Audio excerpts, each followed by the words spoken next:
Final segment of ATL Day Ones with Jarvis and Tenitra. We are live out here in Mercedes-Benz Stadium. Falcons practice today. Open practice. There was a lot of good energy going on today. Did I just use the word energy? Energy. I'm like too old for that. I'm too old for that. Same energy all day, every day. Yeah, but what I want to do is I want you guys to keep that same energy because we had just hit 1,500 subscribers today. We want to ask that you continue to like and subscribe to our page. We are pushing for 2,000. We're trying to get to the 2,000 subscribers.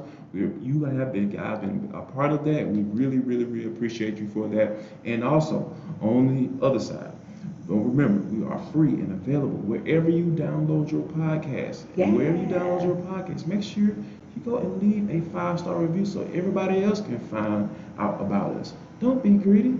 Don't do that. That's not nice. Tell everybody. Tell a friend, tell a friend, tell a friend. But this is for the culture team. Yep. And it is the intersection between sports, entertainment, and the culture. And sometimes whatever the hell we want to talk about. What's up for the docket for today? The WNBA. Yeah. They have 12 teams right now.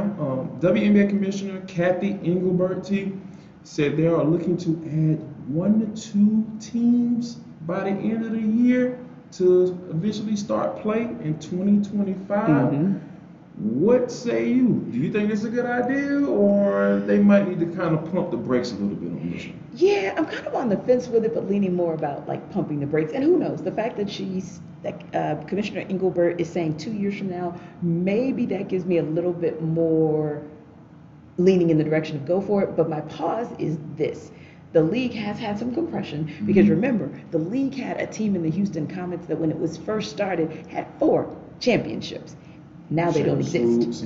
Exactly. Now that team doesn't exist. So I'd really love to see the expansion to bring that team back to that city because I think I think Houston would do well with an expansion team or just really returning their team because we've even seen in other leagues, like here in football, when you bring a team back to Cleveland, it works. When you get a team back to Baltimore, it works. So if you have an expansion team that you can put back in a market that would embrace it, I kind of would go for it. The only caveat I would say is, do we have enough energy in the teams that are currently there, like with the 12 teams, and especially as it relates to equity and negotiating TV rights and that sort of thing? Are we in a position as a WNBA league, and I say we because I support the league and of course cover the Atlanta Dream, but I love the energy that's going after and being put forward behind the Dream as they re-engineer and reimagine their identity, and they've got that #1 pick. I almost want to say for that new crop, that new wave of WNBA players,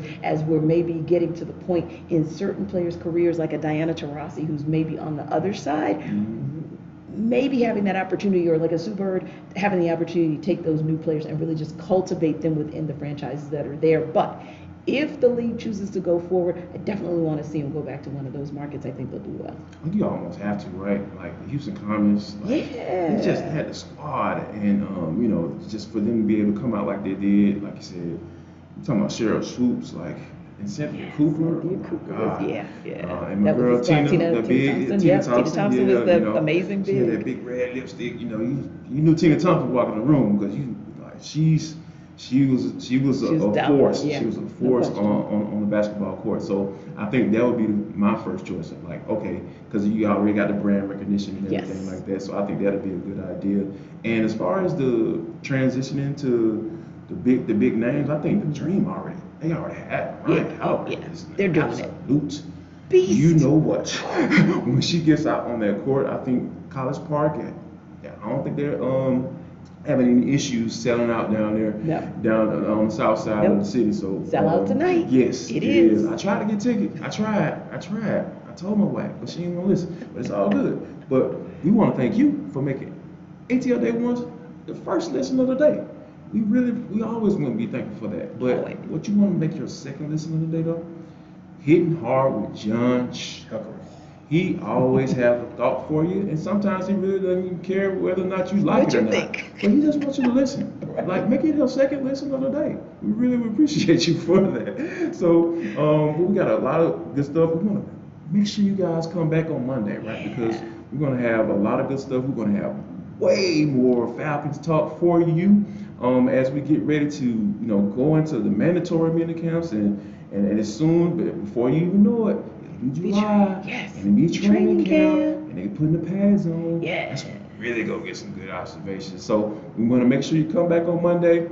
We want you guys to have a great weekend. Yeah. And as I always say, as we leave, y'all come back now, you hear? And do it for the dream.